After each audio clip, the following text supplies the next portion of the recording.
Hello দর্শক, আসসালামু আলাইকুম। শুরু হয়েছে টি-20 বিশ্বকাপের নবম আসর।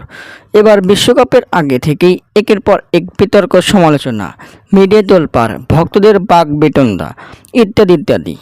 মানে একটার পর একটা সমস্যা লেগেই আছে টাইগারদের স্কোয়াডে। দর্শক, বিশ্বকাপের আগে যুক্তরাষ্ট্রের বিপক্ষে সিরিজ হার, যা চরম সমালোচনার মুখে পড়েছিল টাইগাররা। এরপর ভারতের বিপক্ষে বিশাল ব্যবধানে হার, এটা নিয়ে এখনও তর্ক বিতর্ক লেগেই আছে। দর্শক, প্রত্যেক বিশ্বকাপেই বাংলাদেশ এমন সমালোচনা তৈরি করে যাচ্ছে। অন্যান্য দেশের ক্রিকেটের খেলা দেখলে শুধু দেখতেই মন চায়, আর বাংলাদেশের ক্রিকেট খেলা দেখলে মন কয় এই প্রথম বাংলাদেশ ক্রিকেট খেলতে যাচ্ছে। 25 বছর হলো টাইগারদের কোনো উন্নতির দেখা মিলছে না।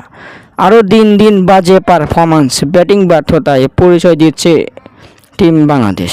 দর্শক, এবার সমালোচনা মূল কারণ হলো শ্রীলঙ্কার বিপক্ষে কাকে নিয়ে খেলবে তা ভাগেই ফিক্সড করা হয়েছে।